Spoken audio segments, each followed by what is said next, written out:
Sa malamig na simoy ng gabi, habang dumaraan ang mga taong abala sa kani-kanilang buhay, may isang paayat na dalagang nakasiksik sa gilid ng isang saradong tindahan. Nakabalot siya sa lumang kumot, nanginginig, at pinipilit ipikit ang mga mata kahit ramdam niya ang gutom at pagod na ilang araw nang hindi nawawala. Siya si Lyra, ang kasambahayang iniwan at pinagtaksilan ng kapalaran. Sa umaga, nagsisilbi siyang tagapag-alaga sa isang matandang mag-asawa. Sa gabi, tinataboy siya palabas dahil para raw sa aso lang ang bakanting silid. Wala siyang reklamo, wala siyang boses, at kung meron man, tinuturuan siyang manahimik. Kaya kapag tapos na ang trabaho, wala siyang inuuwian kundi ang semento at ang tunog ng trapikong parang nanunuya sa kanya. Isang gabing mas malakas ang hangin kaysa dati, may humintong itim na sasakyan sa tapat niya. Humaba ang anino ng isang lalaking nakaterno habang papalapit ito. Malinis, may tindig, at halatang hindi sanay tumapak sa maduming kalsada. Napaatras si Lyra, handa nang tumakbo kung kailangan. Pero ang boses ng lalaki, kakaiba, malumanay, parang maihalong pag-aalala. "Iho miss, okay ka lang ba rito?" Tanong nito, tila hindi sanay tawagin ang isang estranghera sa kalye. Napayuko si Lyra. "Oo, okay lang po ako. Pasensya na kung nandito ako. Wala kasi akong..." Hindi na niya tinuloy. Nakakahiya. Nakakasawa. At mas nakakasakit kapag inuulit.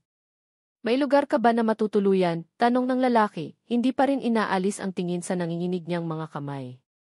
Umiling si Lyra. At doon na nagsimulang bumigat ang hangin sa paligid nila. Parang biglang naunawaan ng lalaki ang isang mundong hindi niya kailanman nakita, ang mundong ginagalawan ni Lyra. "Halika, kakain ka muna," sabi nito, ngunit hindi utos, imbitasyon. Nag-angat siya ng tingin. "Hindi po ako humihingi." "Alam ko," sagot niya. "Pero minsan, hindi mo kasalanang tanggapin ang kabutihan." Sumama siya. Sa unang pagkakataon, pumasok siya sa isang restoran na may malamig na hangin, puting mesa, at pagkaing hindi niluto gamit ang recycled na mantika. Pero habang kumakain siya, ramdam niyang pinagpipistahan siya ng mga mata ng ibang tao. May nagtitinginan, may nakangiwi, may pabulong na parang nagtataka kung bakit may ganitong babae sa loob ng ganoong lugar. At doon siya unang napatingin talaga sa lalaki. Tahimik itong nakaupo, parang walang pakialam sa opinyon ng kahit sino. Para bang normal lang na may isang babaeng pulubi sa harap niya. "Sir, bakit niyo po ginagawa to?" tanong ni Lyra. Pero bago pa makasagot ang lalaki, may biglang pumasok na grupo ng mga tauhang nakaitim na tila gwardiya. Isa sa kanila ang yumuko sa lalaki. "Sir Adrian, kailangan na po nasa meeting kayo sa headquarters. Naghihintay na ang board." Napatigil si Lyra. "Sir Adrian? Headquarters? Board?" Parang lumipad ang utak niya. Hindi lang basta mayaman ang kaharap niya, iba ang antas. Hindi nagkakamali ang kutob niya. Habang naglalakad palabas, tumingin muli si Adrian sa kanya. "Lyra, bukas, babalikan kita rito. Tapos doon ka natutuloy sa mas maayos na lugar." "Ha? Sir, hindi niyo po kailangang gawin yan." "Gusto ko," sagot niya, at bago pa makatanggi si Lyra, nakangiti siyang umalis. Pagkatapos noon, ilang minuto lang ang lumipas pero hindi mapakali si Lyra. Hindi niya alam kung dapat ba siyang maniwala o dapat maghanda na muling mabigo. Kaya nang dumating ang umaga, hindi siya makakain. Hindi makatulog. Hindi makampante. At nang sumapit ang hapon, may papalapit na mamahaling kotse. Bumukas ang pinto. At lumabas si Adrian, may dala pang bagong jacket at pagkain. Pero ang hindi alam ni Lyra, may dalawang sasakyang nakaparada sa di kalayuan. May mga matang nakamasid. At may isang taong nakakakilala sa kanya, isang taong may galit, inggit, at lihim na ayaw niyang malaman ni Lyra. At doon nagsisimula ang mas malalim na pagbabagong hindi niya akalaing darating sa buhay niya. Nang makita ni Lyra si Adrian na papalapit, para siyang napako sa kinatatayuan niya. Hindi niya alam kung dapat ba siyang umiti, umiwas, o tumakbo. Parang hindi makatotohanan na ang isang gaya niya, na halos wala ng pag-asa, may taong tulad ni Adrian na nagbalik at may dala pang jacket. "Para sa'yo," sabi niya habang iniabot ang malambot at mainit-init pang tela. "Para hindi ka ginawin habang wala pa tayong mas maayos na tirahan." Hindi pa man sinusuot ni Lyra ang jacket, may hindi mapakaling presensya sa paligid. Kahit hindi tumitingin, naramdaman niyang may mga matang nakatutok sa kanila. Hindi kagaya ng mga taong simpleng curious, ito, mabigat, parang may galit. Natigilan siya. Sir, parang may nakatingin. Tumingin si Adrian saglit sa paligid, pero tila hindi niya napansin ang kahit ano. Safe ka rito. Habang kasama mo ko, walang dapat ikatakot. Pero sa loob ng isang park na kotse, nakaupo ang isang babaeng may matalim na tingin. Siya si Dina, ang anak ng among dati ni Lyra.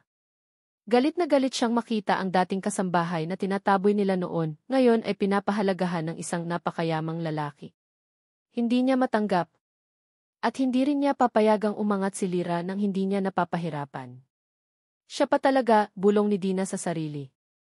Hindi pwede to. Sa labas, walang kamalay-malay si Lyra habang sabay silang naglakad ni Adrian papunta sa sasakyan. Takot man siya, may kakaibang katiyakan sa presensya ng lalaki. Ngunit nang buksan ni Adrian ang pinto ng kotse para sa kanya, doon siya natigilan. Sir, hindi po ba ako sakit sa ulo? Baka masira pa po pangalan niyo. Umiling si Adrian, seryoso ang titig. Lyra, minsan mas madaling ayusin ang pangalan kaysa puso. At kung iiwan kita ngayon masisira ang puso ko. Pakiramdam ni Lyra, may biglang kumalabog na hindi niya maintindihan, takot ba iyon, kilig o pagdududa. Hindi niya alam. Pero sumakay siya. At habang papalayo ang sasakyan, dumiretso naman ang tingin ni Dina sa direksyong tinahak nila. Gusto mo ng ginhawa, Lyra, bulong ni Dina habang kinikindatan ang kanyang driver. Paglalaruan kita. Sisiguraduhin kong hindi mo kakayanin. Kinabukasan, dinala ni Adrian si Lyra sa isang maliit, ngunit maaliwalas na kondo unit. Maliwanag, malinis, at may amoy na parang hindi pa natitirhan ng kahit sino. Dito ka muna. Safe ka rito, sabi ni Adrian habang inaayos ang mga grocery sa kusina. Naku sir, sobra-sobra na po to, parang hindi na po tama, sagot ni Lyra, nag-aalangan, hawak-hawak pa ang lumang bag na halos wala ng laman. Lumapit si Adrian at tumingin diretso sa kanya. Hindi ko ginagawa to dahil naaawa ako. Gusto kong maging parte ka ng mundo ko kahit hindi mo pa alam kung bakit. At bago pa makapagtanong si Lyra, tumunog ang cellphone ni Adrian. Nakasulat, urgent, problem at the company. Biglang nag-iba ang mukha niya. Lyra, may kailangan lang akong asikasuhin. Pero babalik ako mamaya. Huwag kang aalis dito. May nagbabantay sa baba para sa seguridad mo. Tumango si Lyra, pero habang papalayo si Adrian, may kutob siyang may paparating na hindi niya kayang pigilan. At tama ang hinala niya. Dahil pagkalipas ng ilang oras, may kumatok sa pinto. Mahina. Pero sunod-sunod. Kakatok bang-bang-bang. Hindi boses ni Adrian. Hindi rin boses ng kahit sinong kilala niya. At nang ilapit niya ang tenga niya sa pinto, may bumulong mula sa labas, malamig, pamilyar, at puno ng paghamak. Lyra, buksan mo to, kailangan nating mag-usap. Si Dina. At dala niya ang isang lihim na maaaring sumira, hindi lang sa bagong simula ni Lyra, kundi pati sa nararamdaman ni Adrian para sa kanya. Nagliyab ang dibdib ni Lyra sa kaba. Kilala niya ang boses na iyon, kahit hindi niya makita ang mukha, ramdam niya ang malalamig na matang matagal nang nakatingin sa kanya na may paghamak. Dina, bulong niya sa sarili, halos hindi makahinga. Umamba siyang umatras, ngunit parang may humihila sa kanya pabalik sa pinto. Hindi niya alam kung dapat ba niyang sagutin o magtago. Ngunit bago pa siya makapagpasya, kumatok ulit si Dina, ngayon ay mas malakas, mas mapilit. Alam kong nandyan ka, Lyra. Huwag mo kong subukang isnabin. Buksan mo. Humigpit ang pagkakahawak ni Lyra sa doorknob. Naramdaman niyang nanginginig ang kamay niya. Ayaw niyang gumawa ng gulo. Ayaw niyang guluhin ang tiwala ni Adrian. Pero ayaw rin niyang may marinig ang kapitbahay nilang ingay na maaaring magdala ng mas malaking problema. Kaya dahan-dahan niyang binuksan ang pinto ng kaunti, sapat para makita ang isang pares ng mga mata na puno ng galit at pag-aangat ng kilay. Ah, tingnan mo nga, sabi ni Dina, mapanlait ang tingin habang sinusukat si Lyra mula ulo hanggang paa. Ang bilis mong nakahanap ng kumot na malambot. Kanina sakali ka natutulog, ngayon nakakondo. Ne, kaibigan ko lang si Sir Adrian, mahina niyang sagot, hindi makatingin ng diretsyo. Kaibigan? Napangisi si Dina. Huwag kang magpanggap. Alam mo, dapat nagpasalamat ka.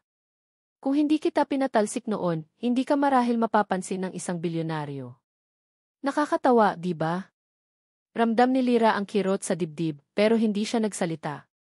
Kung may isang bagay na natutunan niya sa buhay, iyon ay ang tumahimik kung hindi kaya ang gulo. Pero iba ngayon. May tahanan siyang pansamantalang ibinigay ni Adrian.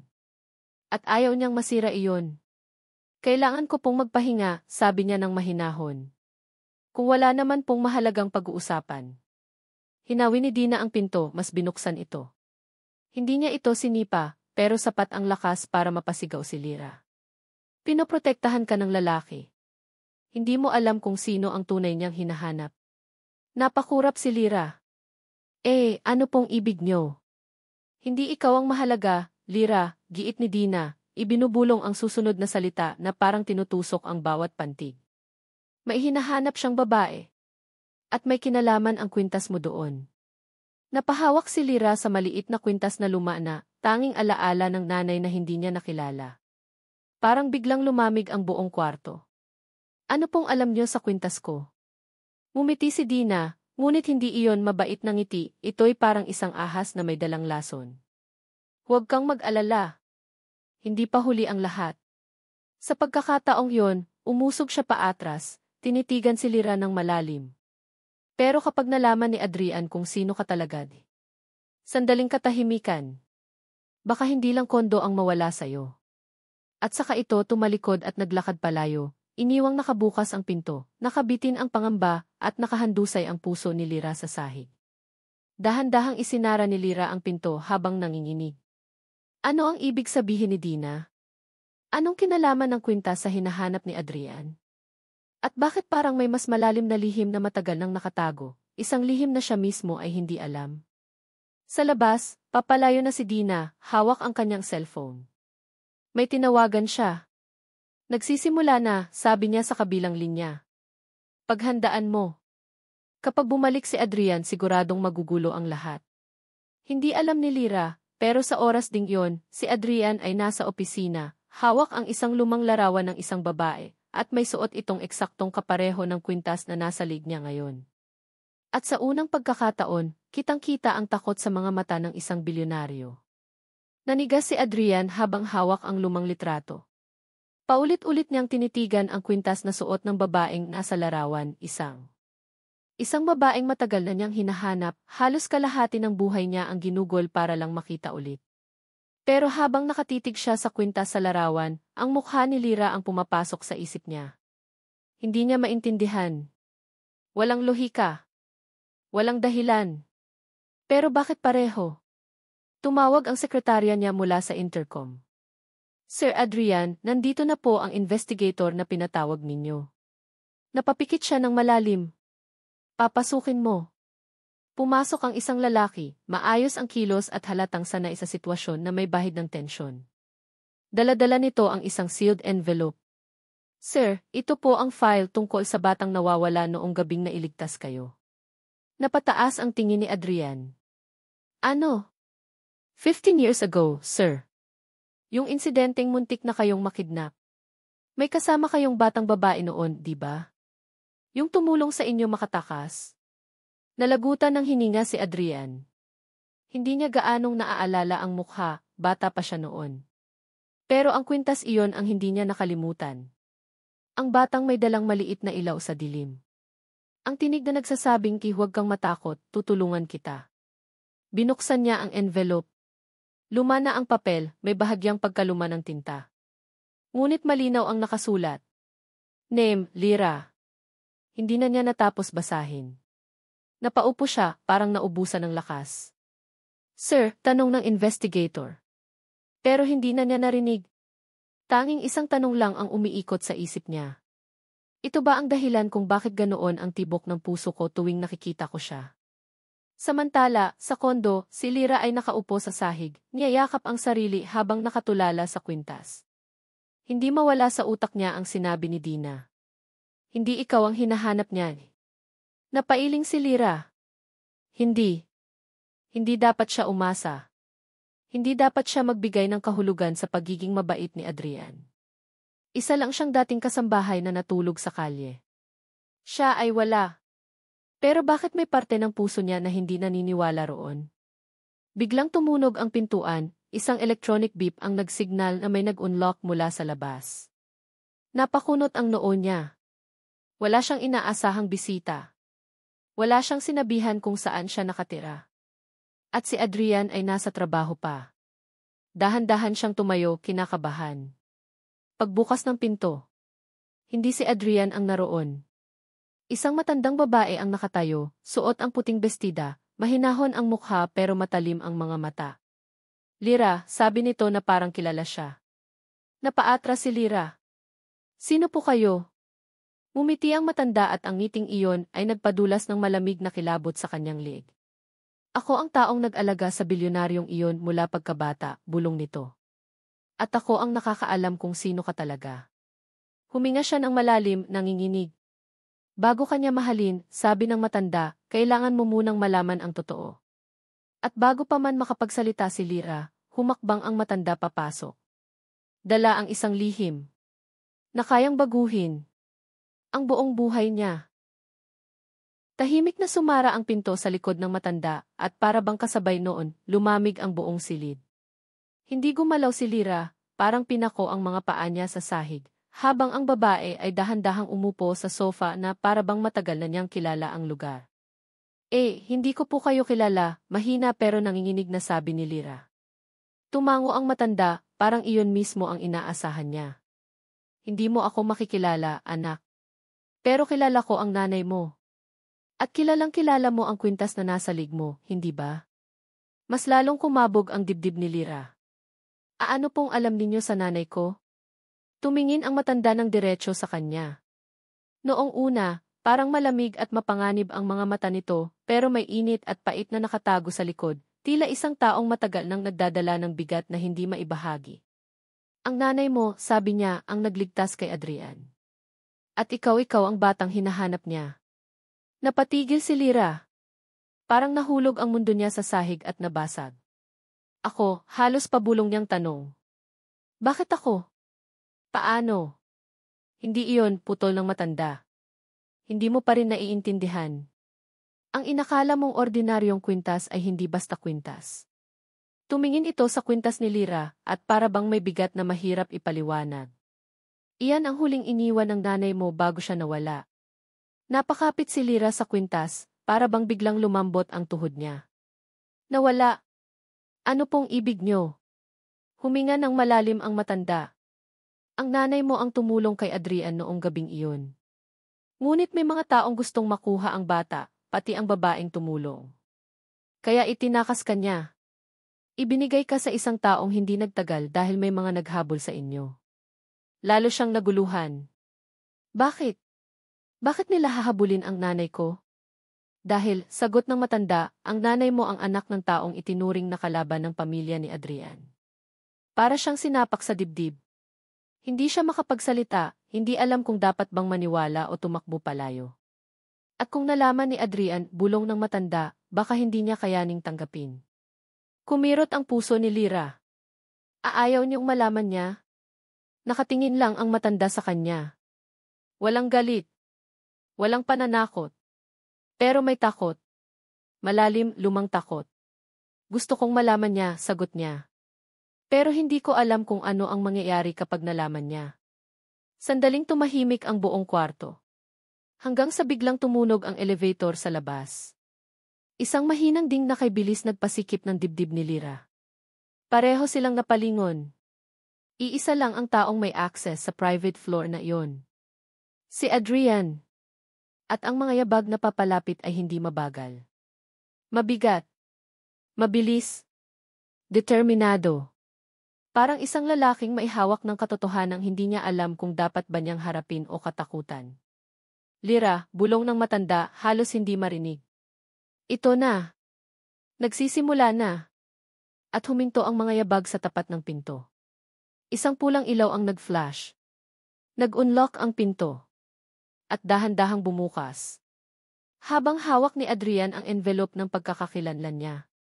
At ang larawang may kwintas na kapareho ng suot ni Lyra. Nang bumukas ang pinto, hindi agad nagsalita si Adrian. Nakatayo lang siya roon, hawak ang envelope, bahagyang hinihingal na parang minadali ang pag-akyat. Pero ang mga mata niya, iyon ang hindi maitago. Para siyang nakakita ng multo o alaala na matagal nang hinihintay bumalik. Totoo ba to? Bulong niya habang unti-unting lumalapit, nakatitig kay Lyra na parang hindi makapaniwala. Lyra, ikaw ba talaga? Napaatras si Lyra, hindi dahil natatakot kay Adrian, kundi dahil hindi niya alam kung ano ang dapat maramdaman. May kaba, may hiya, may sakit, at may bahid ng pag-asa na pilit niyang sinusupil. Sir, hindi ko po alam ang sinasabi ninyo, mahinang sagot niya. Pero bago siya makalayo, naroon na si Adrian sa harap niya. Hindi marahas. Hindi mapilit. Pero puno ng emosyon. Tiningnan niya ang kwintas sa liig ni Lyra, iyon mismo ang kwintas na nasa lumang larawan ng batang nagligtas sa kanya. Hindi ka na dapat magsinungaling, sabi niya, halos nagmamakaawa. Ikaw ang batang iyon, hindi ba? Parang natuyo ang labi ni Lyra. Gusto niyang sumagot pero nauna ang matandang babae. Hindi niya sinasadya. Hindi niya alam noon, sabi ng matanda, humakbang palapit. At hindi niya kasalanan kung bakit siya itinago. Napalingon si Adrian sa matanda, halatang hindi niya inaasahang makikita ito. Nanay Mila, kayo pala, mahina pero puno ng tanong ang boses niya. Bakit kayo nandito? Bakit hindi niyo agad sinabi sa akin? Saglit na tumingin ang matanda kay Lyra bago tumugon. Dahil hindi ko alam kung handa ka. Ang totoo, hindi ko alam kung handa kayong dalawa. Kumunot ang noo ni Adrian. Para saan? Doon, humakbang si Nanay Mila papalapit at maingat na kinuha ang envelope mula sa kamay ni Adrian.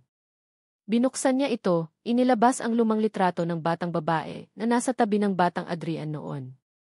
Hindi lang ito tungkol sa nakaraan, sabi niya. Tungkol ito sa dalawang pamilyang muntik ng magbanggaan at dalawang puso na hindi alam kung saan sila lulugar. Namuo ang tensyon sa loob ng kwarto. Ano pong ibig niyo? Tanong ni Adrian. Pero sa halip na sagutin, tumingin ang matanda kay Lyra, dahan-dahang hinawakan ang kamay niya. Anak, panahon na para malaman mo. Ang nanay mo hindi lang basta tumulong sa batang Adrian. Huminto siya, huminga ng malalim. Ang nanay mo ang dahilan kung bakit nabuhay si Adrian. Parang biglang nawala ang hangin sa paligid. Napatitig si Adrian kay Lyra, hindi makapaniwala. Si Lyra naman ay nanikip ang lalamunan, parang may humigpit sa dibdib niya. Ako ang anak ng babaeng nagligtas sa kanya, bulong niya, halos hindi niya marinig ang sarili. Umiti ng malungkot si Nanay Mila. Lyra. At higit pa roon.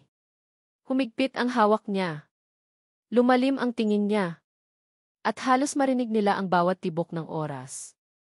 Ang nanay mo ang dahilan kung bakit itinago ka, para hindi ka saktan ng mga taong gustong pabagsakin ang pamilyang minahal niya. Hindi gumalaw si Adrian. Hindi nagsalita. Tanging mga mata niya ang kumikilos, punang gulat, lungkot at pag-unawang dahan-dahang lumalatag. Pero bago pa man makapagsalita si Adrian, biglang tumunog ang cellphone ni Nanay Mila. Isang sunod-sunod na vibration na hindi niya inaasahan. Nang tingnan niya ito, bahagyang nanlaki ang mga mata niya. Kailangan na nating umalis, bulong niya, halatang kinakabahan. Napatingin sina Lyra at Adrian. Bakit, Nanay Mila? Tanong ni Adrian. Dahan-dahang tumingala ang matanda at sa unang pagkakataon, halatang takot siya. Dahil di. Nagkunot ang noo ni Adrian. Dahil ano? Dahil, sagot ng matanda, nanginginig ang boses, nalaman na nila kung nasaan si Lyra. At bago pa man makagalaw ang sinuman, may kumalampag na malakas sa pinto. Isang suntok, matigas, mabigat. Hudyat. Na ang panganib ay nasa labas na mismo ng kanilang pintuan. Sunod-sunod ang malalakas na kalampag sa pinto, bawat isa parang humihiwa ng hangin at kumakabog sa dibdib ni Lyra. Hindi iyon normal na pagkatok, iyon ay parang pilit na pagpasok. Parang may nagmamadali, may hinahanap at si Lyra ang siguradong target. Hindi yan si security, bulong ni Adrian, agad na seryoso ang mukha.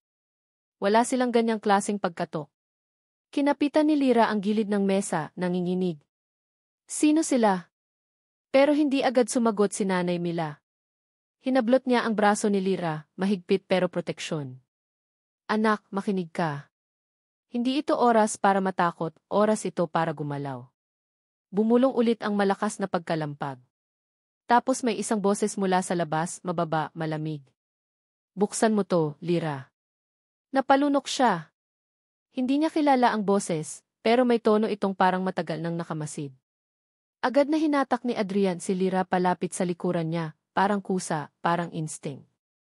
Hindi mo siya gagalawin, sabi niya sa pinto kahit hindi siya sigurado kung naririnig siya. Habang ako ang humaharang dito. Umiling si Nanay Mila. Hindi ka pwedeng makipag-away, Adrian. Hindi sila basta-basta. Hindi rin ako basta-basta, matigas pero maihalong galit na sagot niya. Nagkatinginan ang dalawa, may tensyon, may pangamba, pero nagkasundo sila sa isang bagay, protektahan si Lyra. May likod na exit, sabi ni Nanay Mila, mabilis na kumilos. Doon tayo. Hindi, tutol ni Adrian. Lalo silang maghihinala kapag bigla tayong nawala. Kailangan nilang isipin na nandito pa rin tayo. Bumuntong hininga si Nanay Mila. Anak, hindi ito laro. Alam ko, sagot niya, kaya lalo pang tumalim ang tingin niya. Pero hindi ko hahayaang mawala ulit si Lyra. Nag-angat ng tingin si Lyra, gulat na gulat, halos hindi makahinga. Si Sir Adrian ni. Pero wala nang oras para doon. Muling kumalabog ang pinto, mas malakas ngayon parang sinisipa na. Lyra, bulyaw ng boses mula sa labas. Alam naming nandyan ka. Nangatal ang kamay ni Lyra. Sa takot. Sa kaba. Sa pagkalito kung bakit siya hinahabol. Lumapit si Adrian sa kanya, hinawakan siya ng marahan sa magkabilang braso. Lyra, makinig ka sakin. Hindi kita pababayaan. Kahit anong mangyari. Kahit nanginginig, tumango siya. Bakit nila ako hinahanap? Hindi pa nakakatanong si Adrian nang biglang may sumigaw mula sa labas. Isolate TD target. Napalaki ang mata ni Adrian. Kahit siya ay nagulat. Military phrasing iyan, bakit? Pero bago niya matapos ang tanong, biglang nag-blink ang ilaw. Napundi, nag-off, nag-on ulit. Nanay Mila, halos bumagsak ang boses. Nahanap na nila ang signal ng kwintas. At doon biglang lumalim ang katahimikan sa loob ng kondo. Ano? Tanong ni Adrian. Iyan ang hindi mo alam, sagot ni Nanay Mila, hila-hila si Lyra papalayo. Ang kwintas niyang iyon hindi lang alaala. Isa iyong tag. At habang nakasuot yan sa kanya, humigpit ang hawak niya. Nag-iba ang mukha niya, seryoso, halos desperado. Hindi kayo tatantanan ng mga taong iyon. Sumisipa na ang pinto. Mabigat. Malapit nang bumigay. Si Adrian, humakbang papunta roon, handang harangin kahit anong mangyari. Pero bago pa tuluyang bumukas ang pinto, may isang malakas na tunog, boom, parang metal na lumagiti. At ang doorknob ay unti-unting nag-crack. Adrian, sigaw ni Nanay Mila. Huwag kang lalapit. Haharangin ka nila. Pero hindi siya umatras. Tumingin siya kay Lyra. Isang tingin na puno ng takot, panata, at hindi maipaliwanag na koneksyon. Lyra, kung may kailangan kang malaman bago magsimula ang gulod. Huminga siya ng malalim. Hinding-hindi kita bibitawan. At sa sandaling iyon, bumigay ang pinto. Papasok na sila. At ang mga susunod na mangyayari ay kayang baguhin ang buhay nilang tatlo. Sobrang lakas ng ulan kaya halos hindi na makita ni Lee ang kalsada.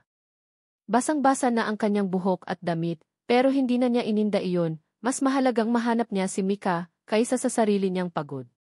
Hawak niya ang maliit na flashlight na kanina pa nanginginig sa lamig, at bawat tawag niya ay nababalot ng kaba. Mika! Anak, nasaan ka? Walang sumasagot. Tanging ulan, kidlat at lagaslas ng hangin. Naglakad siya papasok sa mas madilim na bahagi ng eskinita, at nang makita niya ang maliit na payong na kulay pink, ang paborito ni Mika, parang biglang tumigil ang kanyang paghinga. Diyos ko, nandito lang siya, bulong niya.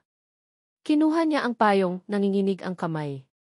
Sa dulo ng makipot na daan may nakita siyang maliit na anino, nakasilong sa gilid ng pader. Mabilis siyang lumapit, kinakabahan, halos madulas sa putik. At nang maaninagan niya. Si Mika nga, pero hindi siya nag-iisa. Nakapulupot ang bata sa isang lalaki na nakayuko, nakaitim na coat, basang-basa rin. Para bang inaaruga nito ang bata, tinatakpan ng sariling katawan para hindi mabasa. Agad na kumabog ang dibdib ni Lee. Sino siya?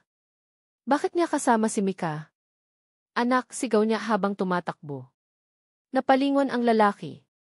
Malalim ang mga mata, maihiwa sa pisngi at bakas ang pagod, pero hindi nakakatakot. Sa halip, parang pamilyar hindi niya maipaliwanag. Dahan-dahan itong ibinalik si Mika sa kanya. Humikbi ang bata. Hindi po ako makauwi tapos nakita niya ako niligtas niya ako sa ason. Tinapik-tapik ni Lee ang likod ng anak. Ele, okay ka na, anak. Nandito na si Mama. Pag-angat niya ng tingin, naroon pa rin ang lalaki, tahimik lang. Maraming salamat, mahina niyang sabi. Hindi ko alam kung ano nang mangyayari sa anak ko kung wala ka. Umiling ang lalaki. Wala iyon. Buti na abutan ko agad. Delikado dito kapag ganitong oras. May kakaiba sa boses niya, malumanay, may bigat, mailalim. At sa gitna ng ulan, kidlat at kaba, napagtanto ni Leah. Hindi karaniwang tao ang nasa harapan niya. At may nababakas siyang kwento sa mga mata nitong parang may tinatakasan. Bago pa siya makapagtanong, bumagsak ang malakas na kidlat. Tumalon si Mika sa gulat at napahigpit ang kapit kay Lee. Pagbalik niya ng tingin, wala na ang lalaki. Naglaho na parang usok. Pero naiwan ang isang bagay sa sahig. Isang mamahaling singsing. May nakaukit na pangalan sa loob. F. Del Monte. At doon nagsimula ang kabang biglang sumiksik sa dibdib ni Lee. Saan ko narinig ang pangalang iyon? Hindi niya alam na ang lalaking iyon, ang misteryosong tagapagligtas ng kanyang anak, ay sila pang magtatawid sa kapalarang magbabago ng buong buhay nila. Kinabukasan, habang nagkakape si Lee sa lumang bangko sa labas ng inuupahan nilang kwarto, hindi pa rin maalis sa isip niya ang singsing na nakuha niya kagabi. Nilingon niya si Mika na masaya nang naglalaro ng lumang manika, parang walang nangyari. Pero si Lee hindi mapakali. Hawak niya ang singsing na tila may bigat na hindi niya maipaliwanag. Del Monte, bulong niya. Alam niyang narinig niya na iyon noon. Sa balita. Sa tsismis. Hindi niya matandaan. Habang iniisip ito, may kumatok. Tok. Tok. Tok. Napapitlag siya. Wala naman siyang inaasahang bisita. Binuksan niya ang pinto at muntik na siyang hindi makahinga. Isang lalaking nakaitim na suit, maayos at mamahalin ang gupit, nakatayo sa harap niya. May suot itong earpiece at may hawak na tablet. Halatang hindi basta-basta. Lee Cruz. Tumango siya, kinakabahan. Bakit po? Tumingin ang lalaki sa paligid, sa kayumuko ng bahagya. Ipinatatawag po kayo ni Sir Alessandro Del Monte. Nalaglag halos ang puso ni Lee. Alessandro. Tumango ang lalaki. Ang may-ari ng Del Monte Group of Companies. Isa siya sa pinakamayamang negosyante sa buong bansa. Parang biglang lumamig ang hangin. Hindi iyon maaaring maging coincidence.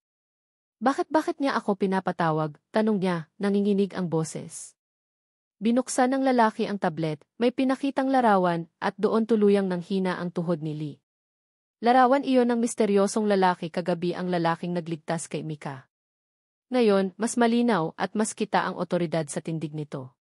Ito po ang aming sir, sabi ng lalaki. Iniwan niya raw sa inyo ang isang napakahalagang singsing kagabi. Personal po niya kayong gustong makausap. Biglang nagsalubong ang mga kilay ni Lee. Pero bakit?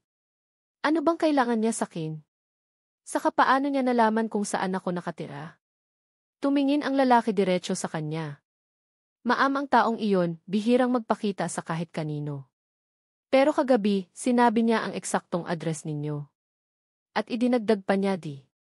Huminto siya sandali para bang nagdadalawang isip. Ingatan namin kayo at ang anak ninyo.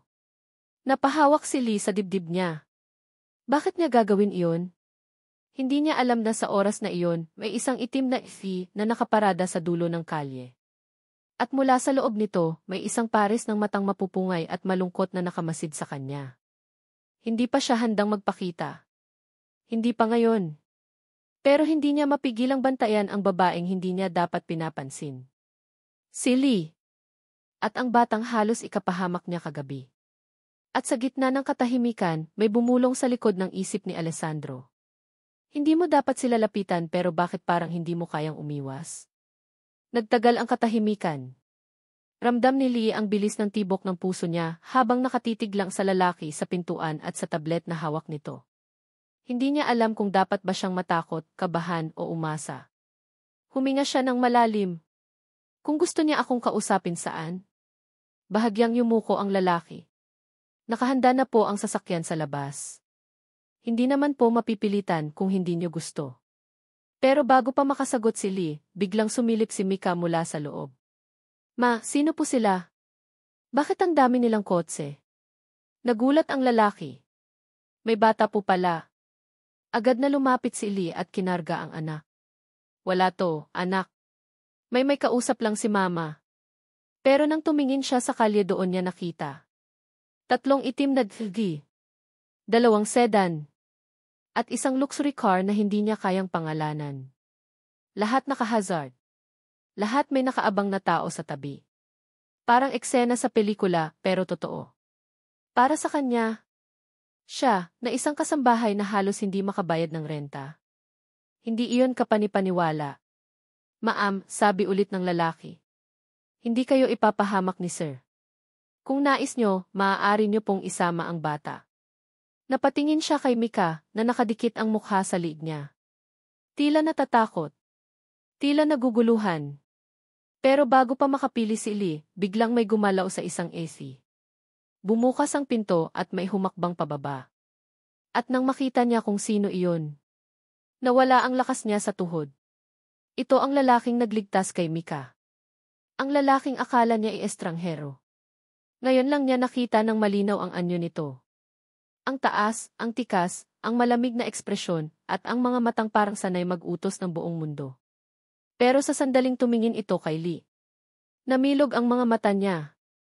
Dahil ang malamig nitong mga mata. Biglang lumambot. Lee, mahinang tawag ng lalaki. Hindi kita susaktan. Pero kailangan nating mag-usap. Parang natuyo ang lalamunan niya. Sir Alessandro, ano bang kailangan ninyo sa amin? Lumapit ito ng dahan-dahan, para bang ayaw niyang magulat o tumakbo si Lee. Hindi niya tinanggal ang tingin kay Mika, na nakayakap pa rin ng mahigpit sa ina. Iyang singsing, sabi ni Alessandro, mababa ang boses. Hindi yan basta-basta alahas. At hindi aksidente na napunta yan sa inyo kagabi. Napalunok si Lee. Ano pong ibig niyo sabihin? Huminga ng malalim si Alessandro. Para bang may malaking bigat sa dibdib niya. Tungkol yan, Anya. Sa pagkamatay ng asawa ko. Napatigil si Lee. Napatingin siya sa singsing na nasa bulsa niya. At biglang naging mabigat ang lahat. Sir, ano nang kinalaman ko ron? Tumingin si Alessandro sa kanya, diretso, walang iwas. At doon nagsimulang manginig ang boses nito. Dahil bago siya mamatay may iniwan siyang sulat. Halos hindi makahinga si Lee. Pero ang sumunod na salita ni Alessandro. Iyon ang tunay na nagpasiklab ng kaba sa dibdib niya. At sa sulat na iyon pangalan mo ang huling binanggit niya. Narinig ni Lee ang sariling paghinga, mabilis, mabigat at puno ng takot. Po, halos pabulong niyang tanong. Bakit ko po mababanggit sa sulat ng asawa ninyo? Hindi ko naman po siya kilala. Lumapit si Alessandro. Hindi na siya nagtatago ng emosyon, bakas ang pagkalito, sakit at pag-asa. Kaya kita hinahanap, sabi niya. Dahil hindi ko maintindihan kung bakit pangalan mo ang iniwan niya bago siya bawian ng buhay. Dahan-dahang inilabas ni Alessandro ang isang lumang sobre. Nakalukot, may mansa ng luha. At sa harap mismo ni Lee, binuksan niya iyon. Naroon ang sulat. Nakasulat sa maganda ngunit nanginginig na sulat kamay ng yumaong asawa. Kung may mangyari sa akin, hanapin mo si Lee. Siya lamang ang makapagliligtas sa iyo. At sa ating anak. Parang biglang tumigil ang paligid. Umalingaw-ngaw ang huling salita. Anak. Napatingin si Lia kay Mika na walang kamalay-malay sa bigat ng sitwasyon. Bumalik ang tingin niya kay Alessandro na tila hindi makahinga habang naghihintay ng sagot. Sir D. Nanginginig ang boses ni Lee. Hindi ko po kayo kilala. Hindi ko po kilala ang asawa ninyo. Hindi ko po alam ang sinasabi niya. Pero dala mo ang singsing niya, sagot ni Alessandro, halos bulong. Hindi iyon basta napulot. Iyon ang wedding ring namin. Hinugot ni Lia mula sa bulsa ang singsing, at nang makita ito ni Alessandro, agad siyang lumuhod. Hindi na niya nagawang pigilan ang luha. Iyan ang huling alaala niya sa akin, bulong niya. At nasa kamay mo. Hindi alam ni Lia kung ano ang gagawin. Pero bago siya makapagsalita, lumapit si Alessandro sa kanya, hindi bilang bilyonaryo, hindi bilang makapangyarihang lalaki, kundi bilang isang taong nagdurusa at naghahanap ng sagot. Lie, mahinahong sabi niya. May karapatan akong malaman ang katotohanan. At may karapatan ka ring malaman kung bakit ikaw ang huling iniisip ng asawa ko. Mahigpit ang hawak ni Lie kay Mika. Sir, ano pong tingin niyo sa akin? Tumayo si Alessandro, diretso ang tingin, puno ng determinasyon. Sa ngayon, huminga siya ng malalim. Tingin ko ikaw ang susi sa lahat ng tanong ko. At handa akong protektahan ka, anuman ang kalabasan. Tahimik silang tumingin sa isa't isa habang bumubuhos ang ulan sa paligid. Sa gitna ng gulong, takot, at mga kotse sa lansangan, isang bagong kabanata ang parang bumubukas sa buhay nilang dalawa. At doon nagwakas ang araw na iyon. Hindi sa katapusan, kundi sa simula ng isang ugnayang hindi nila inakalang magtatali sa kanila habang buhay.